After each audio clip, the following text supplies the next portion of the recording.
नमस्कार दोस्तों, आज जो टॉपिक हम आपके साथ लेके आए हैं वो है कॉन्ट्रैक्ट ऑफ इंडेमनिटी। सबसे पहली बात कि कॉन्ट्रैक्ट ऑफ इंडेमनिटी क्या है। ये एक स्पेशल काइंड ऑफ कॉन्ट्रैक्ट है। जब भी हम कॉन्ट्रैक्ट की बात करते हैं, स्पेशल कॉन्ट्रैक्ट जो जनरली हम अपने कॉन्ट्रैक्ट 2 में पढ़ते हैं, तो उसमें कुछ स्पेशल काइंड ऑफ कॉन्ट्रैक्ट दिए गए हैं। वो कौन कौन से स्पेशल प्रकार हैं, कौन कौन से विशेष प्रकार हैं, उसमें से पहला है इंडेमनिटी, फिर है गारंटी, बेलमेंट, प्लेज, एजेंसी।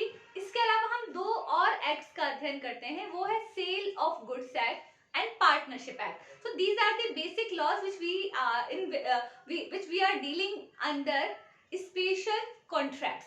तो पहला स्पेशल कॉन्ट्रैक्ट है वो है कॉन्ट्रैक्ट ऑफ इंडेमनिटी। क्या है ये contract of indemnity? Contract of indemnity को कहा जाता है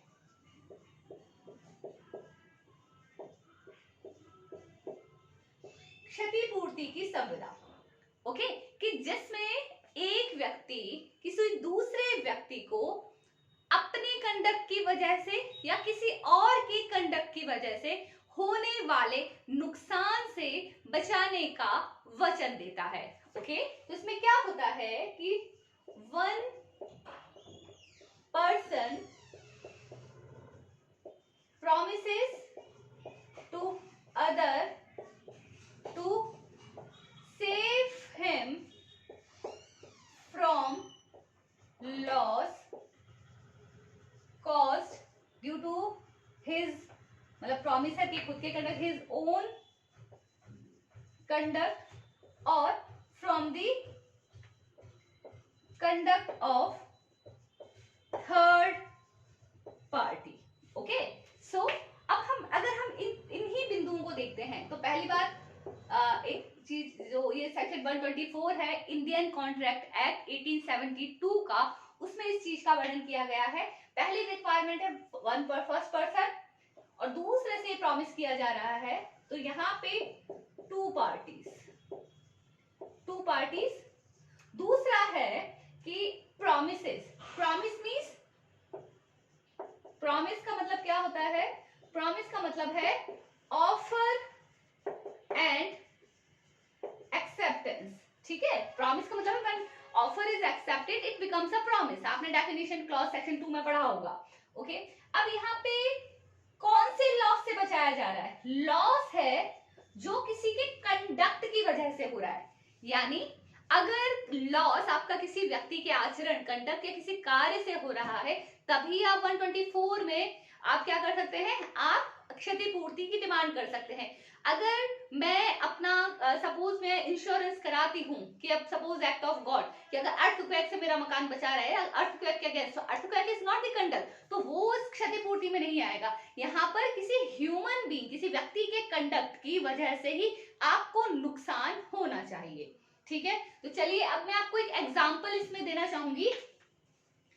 जैसे अब इस एग्जाम्पल में क्या है कि यहाँ पे जो प्रॉमिसर है उसकी गलती की वजह से भी हो सकता है, किसी थर्ड पार्टी के एक्ट या कंडक्ट की वजह से भी हो सकता है।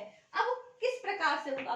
फॉर एग्जाम्पल, एक्स कोई व्यक्ति है, ठीक है, उसके दो एम्प्लॉयज थे जो वो उसके काफी क्लोज थे। I am just giving one example. X के दो एम्प्लॉयज हैं जो काफी क्लोज हैं। ओके, अब यहाँ पर एक्स ने क्या किया?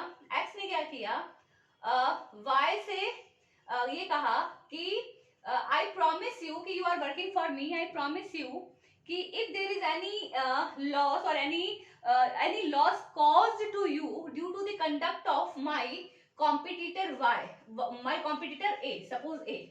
ओके, अगर मेरा कॉम्पिटिटर ए तुम्हें नुकसान पहुंचाने की कोशिश कर सकता है, तो अगर तुम पर कभी कोई केस फाइल किया, ठीक है, कोई मुकदमा तुम्हारे अगेंस्ट किया इस पर्टिकुलर मैटर में, तो आई विल सेव यू। ठीक है, तो यहाँ पर ए का आचरण क्या होगा? ए का कंडक्ट की वजह से वाई को नुकसान हो सकता है, जरूरी नहीं है कि हो। एक सिंपल सा एग्जांपल लेते हैं। एक शॉप में, ठीक है, ये ए की शॉप है। इस शॉप में बी एक छोटे से बच्चे के साथ आता है और ये कहता है कि भाई इस बच्चे को जो जो सामान इस शॉप पे से चाहिए, जो भी खाने पीने का सामान इस बच्चे को चाहिए, वो इस बच्चे को दे दिया जाए, आई विल पे फॉर दैट। ठीक है। तो यहाँ पर ये जो बी है वो प्रॉमिस करता है कि there is any loss cause due to the act of this person, this child, I will pay you. Okay, तीसरा एक और एग्जांपल देते हैं। तो एक्चुअल में एग्जांपल किस तरीके से आते हैं कि जहां पर फादर के दो सन हैं S1 एंड S2, ठीक है। फादर ने अपनी सारी प्रॉपर्टी S1 के नाम पे कर दी, सारी प्रॉपर्टी S1 को दे दी, ठीक है ना। अब यहाँ पर इस मैटर में क्या संभावना है, क्या पॉसिबिलिटी है कि ये पॉसिबिलिटी है कि S2 फ्यूचर में फादर के अगेंस्ट केस फाइल कर सकता है कि भाई आपने अपनी सारी प्रॉपर्टी आपने अपने बड़े बेटों को दे दी, ओके, और मेरे लिए आपने कुछ नहीं छोड़ा, तो ही कैन रिकवर, मतलब he can file. Generally Hindu law में अगर देखा जाए तो ऐसा कोई राइट है नहीं है सन के पास, लेकिन सपोज ये करता है कि भाई फादर ने सारी प्रॉपर्टी S1 के अगेंस्ट कर दी है, तो S2 क्या कर सकता है, S2 फादर के अगेंस्ट सूट फाइल कर सकता है। तो यहाँ पर अगर S1 अपने फादर से प्रॉमिस करता है कि आपके अगेंस्ट अगर S2 ने कोई भी केस किया तो पूरे मुकदमे का खर्चा मैं उठाऊंगा। This particular promise by S1 is a contract of indemnity, ठीक है। ऑफर होना चाहिए कि भाई अब आपके अगर उसने दूसरे बेटे ने अगर आपके अगेंस्ट कोई भी सूट फाइल किया तो मैं पूरा मुकदमा लड़ूंगा, ये चीज यहाँ पर डिस्कस की गई है, ओके। तो ये क्या होना चाहिए, किसी कंडक्ट की वजह से होना चाहिए, this is the most important thing, okay, one party promises to the other party to save him from the loss caused due to the promisor or due to the any other person, okay। अब इसमें आप recover क्या कर सकते हो, अगर इसका section 125 देखेंगे तो सेक्शन 125 में क्या कहा गया है, person can recover all sum, all damages, all cost, ये तीन चीजें आप रिकवर कर सकते हैं, किससे, प्रॉमिसर से, जिसने आपको हानि से बचाने का वचन दिया है। तो इस प्रकार एक छोटे से 2 सेक्शंस में हमारा ये जो कॉन्ट्रैक्ट ऑफ इंडेमनिटी है वो कवर हो जाता है। इसमें आपको कोई डाउट हो आप हमारे कमेंट सेक्शन में डाल सकते हैं। बने रहिए सफलता सुविद्या में हमारे साथ। Thank you so much.